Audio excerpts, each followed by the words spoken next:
A deal on Dickens, who could resist? A stack of Austen, warmly kissed. Golden Age crime tales twist and turn, every page a treasure to learn. Books keep coming home with me, piles so tall they're all I see. Turn a page and sail the sea, reading always feels so free. Hi, my name is Talia. Welcome to Talia Nerds Out. This is my second of either 2 or 3 book haul videos. I'm not sure if I'll be able to record them all right now, just because, as I mentioned in a previous video, I am currently without all of my meds, and one of my meds I am missing is a rather major one for me. But there was a whole snafu with insurance that is why I don't have everything. But that could possibly affect how long I will be able to go before I physically can't go any further with these videos. For now, I will be able to whenever I next feel up to recording. Anyway, so this is a second part of however many number of book haul videos, no more than 3 I'm thinking. And these are birthday book haul videos. Now, I should have shown the one that I showed last time on Cervantes. It should have been in this book haul video, but it accidentally gets put into the other one. But I will go into the other books that fit into that. These are my literature adjacent books. This is the Jules Verne biography I picked up. It's by Jean-Jules Verne. Apparently this is, I want to say, a nephew of Jules Verne.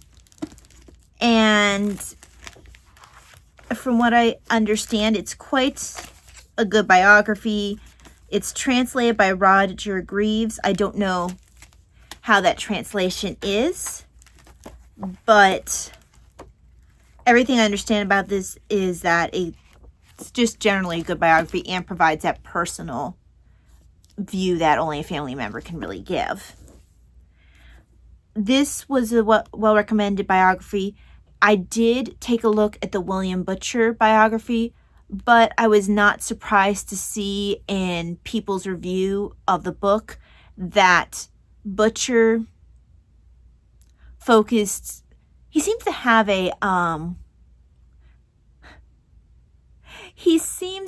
a little bit too much of a sexual focus for some reason. Like, he puts the most sexual point of view on things when it's not necessary. His mind seems to kind of live in a gutter a little bit. And I noticed that in his commentary for Around the World in 80 Days.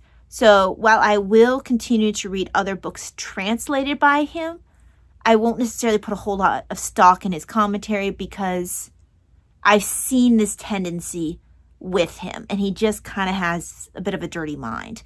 And apparently that holds through and carries through in his writing of the biography of Jules Verne. One of the reviewers actually even gave a quote that it was almost just like, did you really have to go that way with it? It sounded like it was almost gratuitous to a certain extent, like, okay, but did you have to do it that way? So I'm going to be avoiding the William Butcher biography of Jules Verne, even though he is the preeminent scholar on Jules Verne, apparently. I mean, he's a great translator for Jules Verne. He's highly recommended in that way. But I'm not shocked to hear that his biography of Jules Verne just is more sexualized than it needs to be. But going on with my coverage of literature figures, I have here by Rowan Williams, Dostoevsky, Language, Faith, and Fiction. And I ran into this when I was actually looking for a different book on Dostoevsky. I'm never sure how to pronounce that. Anyway. And this is supposed to be looking at his writing through the view of Christianity. I'm trying to read this between the glare of the lights and my own migraine glasses. Let's see. It's in this extraordinary book, Rowan Williams enables us to consider the nature of God in the 21st century through the lens of Dostoevsky's novels. And you can see a little bit of that. I'm currently reading the Karamazov brothers, and you can see a little bit of that in his discussion of matters of faith just with the brothers and that Karamazov family, and then their dealings with the monks. So it is something that is legitimately a part of Dostoevsky's writing. So I'm interested in seeing what this author has to say on that matter, whether we'll see if I agree with him or not.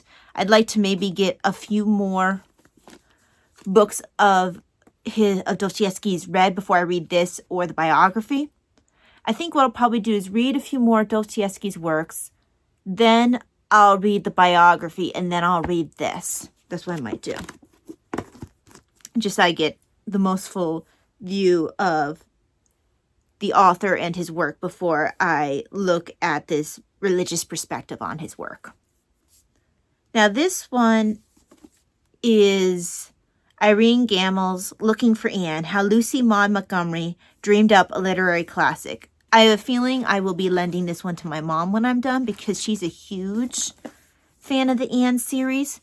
I enjoyed the first Anne book. I haven't enjoyed nearly as much the following books that I've read so far, but I do enjoy reading biographies of authors and maybe learning more about the author and what went into her life experience, as well as what went into her writing. Just that whole thing, that might make me see her writing in different perspective, which is really part of why I enjoy looking at these biographies, not only because they are interesting people in and of their own right, but they can lead me to looking at their writing in a different way, from a different perspective.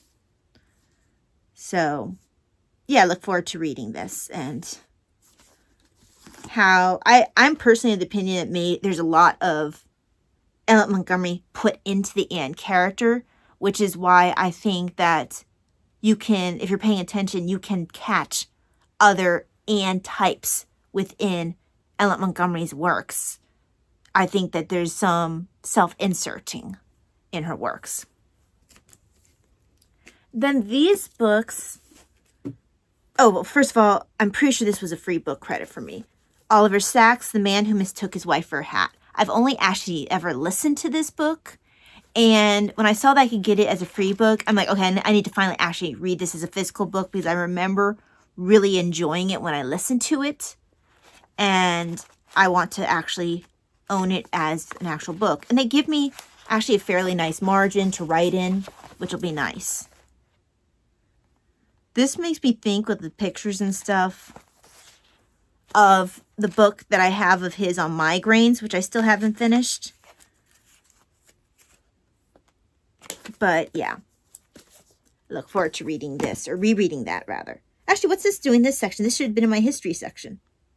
Okay, well, Cervantes ended up going in, I guess this isn't really history either. This is kind of an awkward, don't know where quite to put this book. But this probably should have been in the other section. Cervantes should have been here. Okay, so they traded sections. But this one here is a series. This kind of is like my, I have I'm not sure, I think they call it a compendium for Lord of the Rings that I have. And this is similar to that. We'll see, there's pictures in this, which the other one doesn't have.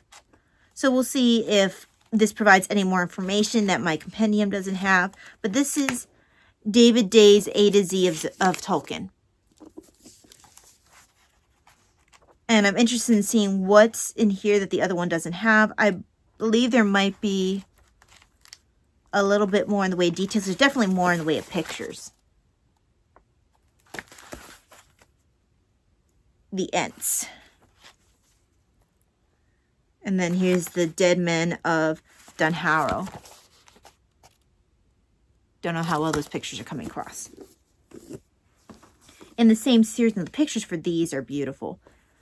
I ended up getting these for partial price. I think one was on eBay, one was on Thrift Books. And they're absolutely beautiful. This one is The Hobbits of Tolkien, and there is a full set in this leather bound. I don't have all of them. Don't know if I'll get all of them, but has absolutely beautiful pictures.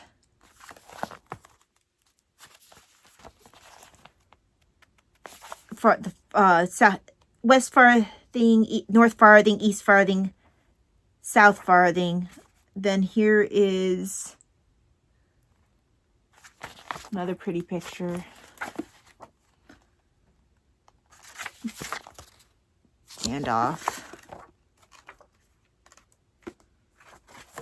Gollum. So it's just, this is just about hobbits and hobbit types, I guess.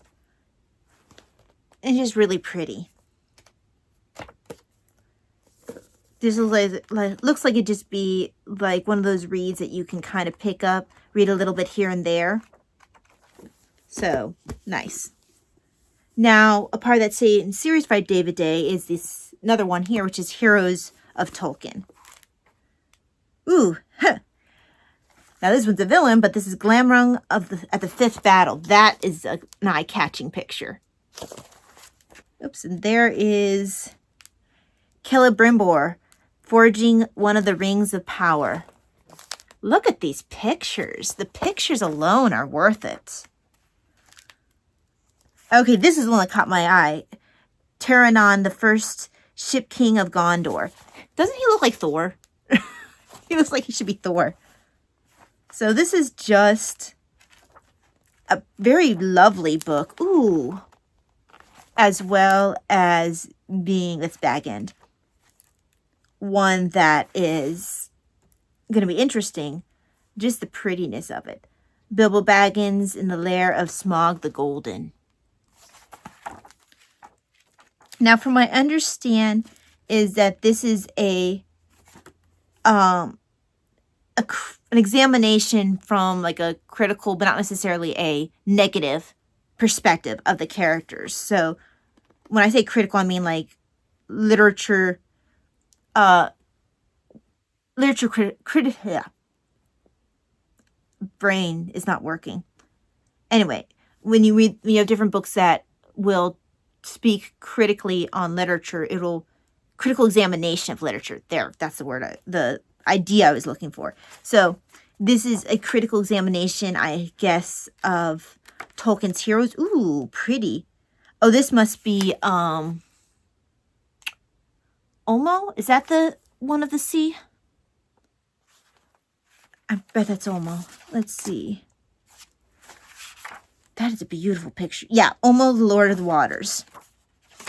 That is a pretty picture of Omo. Anyway. This looks good. It looks like it's going to be quite lovely to read, if only because the book itself is lovely. Sunrise at Numenor. That is what I have for the literature adjacent books. The final book haul video will be one that's more of the actual literature itself. So I will see you for that video. God bless. Bye. Books keep coming home with me. Piles so tall, they're all I see. Turn a page and sail the sea. Reading always feels so free.